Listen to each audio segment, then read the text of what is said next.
Yeah, 모두 다 빨리 박수 쳐 기다리지 말고 서둘러 Reason that I'm back is to feed you raps But I see that you are 배불러 So fly All right.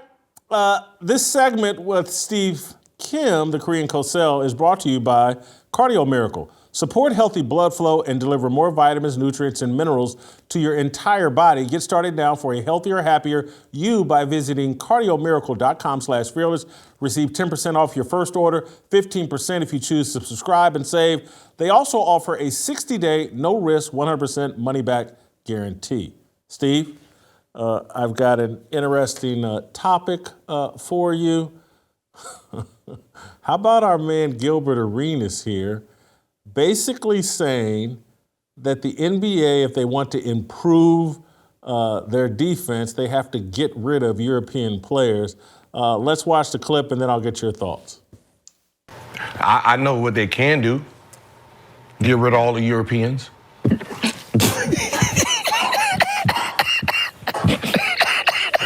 What? You just said it. You just said it. You go to college to learn defense. Yeah. What college do Europeans go to? I'm with you. No, I didn't say Right? get rid They of don't them go to altogether. college Special talent. whatsoever. Yeah. They have no athleticism. They have no athleticism. They all come over and go Hold to on. Arizona. They have no athleticism, right? They have no speed, no jumping ability. They are a liability on defense. There's 150 Euros in the league today. Name the top 10 defenders. Yeah, None. I'm with you. Right? Just the Rudy Gobert and Greek the Freak. Other than that, they're just offensive players. They're not defensive players, right? So the NBA took away aggression. They took away aggression to open up the Euro League. When they first started getting here, it was too rough for them. And they didn't make it. They didn't make it. Right? So eventually, they softened the rules. They didn't soften the rules for the Americans. They softened the rules to open it up international. Yeah. So when they're saying the Euros is going to run the league in the next 5 years, why do you think that? More threes, passing, cutting. This is not our league. This is not the American style. This is the Euro style. Drive in, suck the defense in, pass the ball to the three-point line. It's a three-point shooting league because they're copying Euro style. There are tiny kernels of truth there, but there's also a lot of misinformation there, in my opinion. But Steve, you fire first. Wow. Gilbert Arenas has gone MAGA. It's the replacement theory. He's blaming the immigrants? Doesn't he know the cultural attaches, the different restaurants and the food? I mean, that's what they said in New York before they actually got the immigrants. And now you're not gonna enjoy the diversity of the people? Say it ain't so.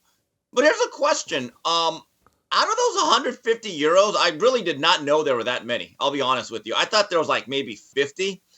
How many of them are really stars? But it got me to thinking, Jason, as I prepared for this segment, I remember growing up, there are always guys like Bobby Jones, Michael Cooper, then like T.R. Dunn, the one guy in the Denver Nuggets that never scored on those high-flying 80s teams led by Doug Moe, right? Bruce Bowen. How many good defensive players are there in general that you say, hey, this guy's a lockdown defender? Like, I still remember guys used to take pride in being able to make Michael Jordan work just a little bit. Remember Gerald Wilkins? The worst thing he ever did was he called himself the Jordan stopper. And then after that, he could never really stop Jordan. But he took pride in it. I remember the whole New York Knicks teams of the early 90s. They were like I wouldn't say the evolution, but they were the continuation of the bad boys who had all sorts of really good defensive players.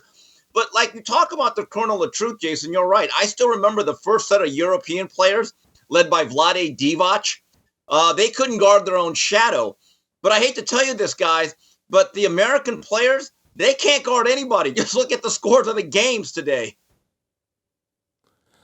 Yeah, look, tiny kernels of truth in terms of the NBA wanted to extend its international reach. That was their whole big plan for, we're going to overtake the NFL. We're going to be the international game. They're going to love us in China. They're going to love us here. They're going to love us there. And we're going to make more money, and we're going to sell more Nike gym shoes in China and all this other places.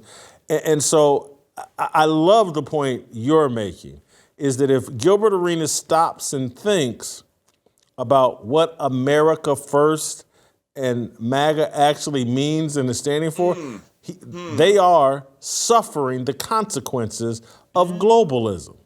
And now that, and there have been some of us that have been saying this for years. Like, hey guys, there's going to be less of you all in the NBA, and you're going to get replaced by European players. David Stern is leading this, and you need to think this through. And they haven't thought it through. Here's one of the things you don't hear the European players complaining about that you hear the American players complain about all the time. And maybe I'm just not paying close enough attention.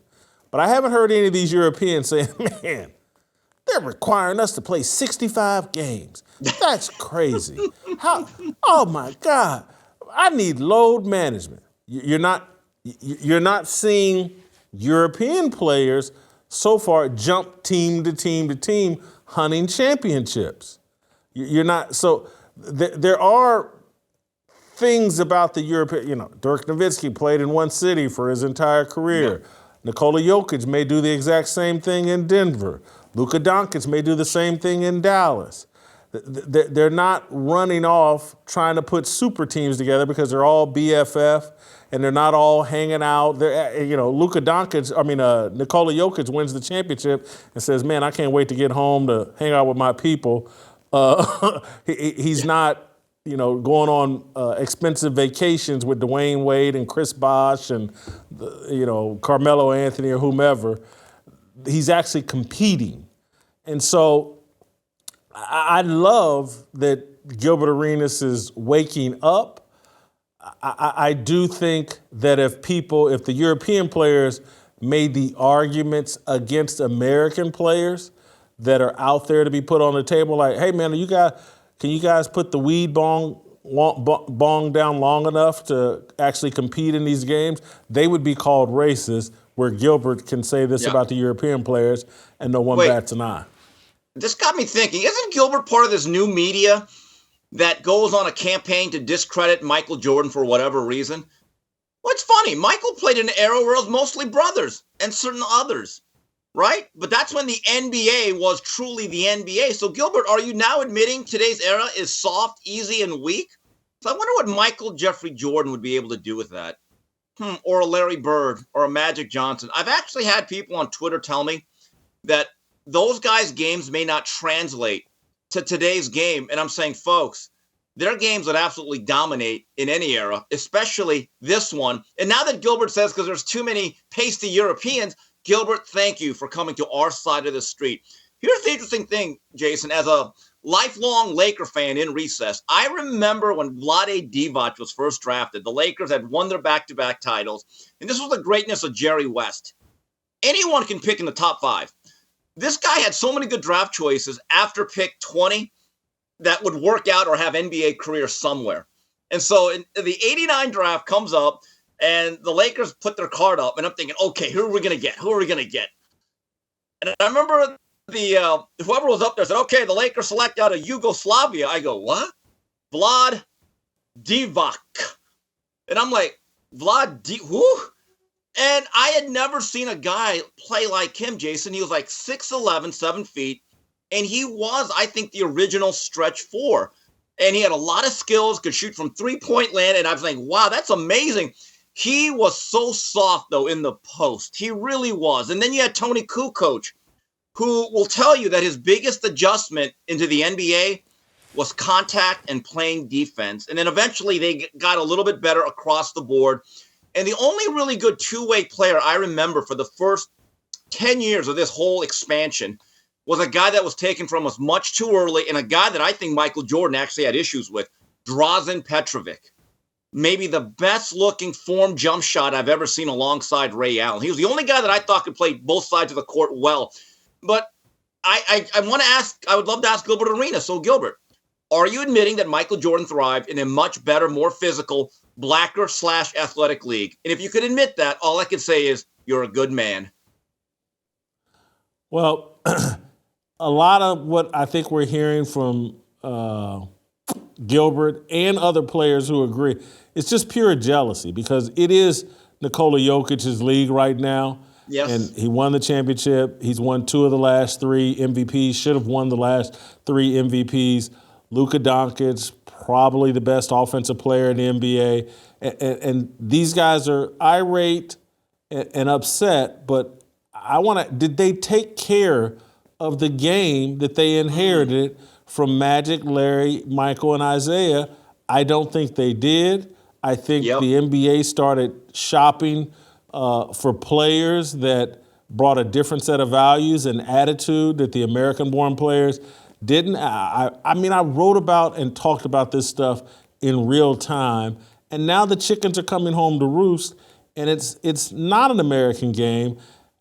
I appreciate Gilbert raising the issue and the conversation.